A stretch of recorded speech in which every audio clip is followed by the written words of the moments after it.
Hello there, Fambam, and welcome back to another daily vlog with your one and only Mama D. So, the first thing na ginawa ko is nag-ayos ako para magmukha akong presentable at para maging fresh ang amoy. Gamit ko naman ang Johnson's Very Berry. Then, after that, pumunta na ako sa UBC, which is the Universal Bowling Center here in Riyadh Al Nasiriyah District. Sa mga hindi nakakaalam or baka alam nyo, hindi ako sure, pero isa po akong mahilig mag-bowling. So, I am a bowler and also my hubby Dubs is a bowler as well. Matagal na kami naglalaro ng bowling since, I don't know, since maybe 2012, I think. Basta matagal na siya. And actually, doon ako na in love sa hubby Dubs ko. Tuwing nag-i-strike siya, nag-i-strike din siya sa puso ko. Charis!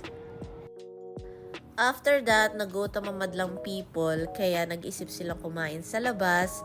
And, syempre, si nanay gusto niya Filipino food.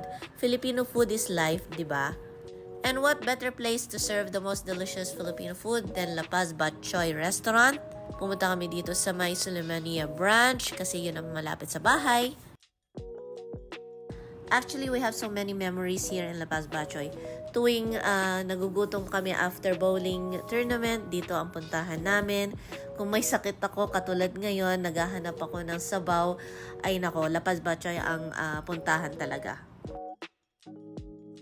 And the other thing na gusto ko dito sa La Paz Bachoy is, of course, yung wide selections nila sa menu. They have all kind of like what I said, Filipino food, lahat ng kinakrave ko na pagkain, mapa-breakfast, lunch, dinner, snack, dessert, you name it, La Paz Bachoy has it.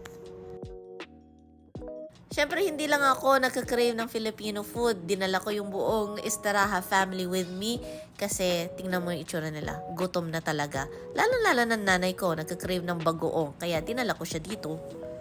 So, order number 1 is inihaw na ribs, which is my favorite food ever here in La Paz. Order number 2, which is inasal na chicken, and another favorite of mine as well.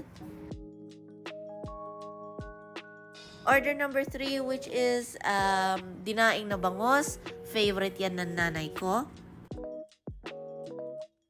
Order number 4, favorite yan ng buong Istaraha family, lalong-lalo na kay Jonathan Bulalo. Order number 5, which is laing, guys. Sobrang sarap yung laing nila. Highly, highly recommended.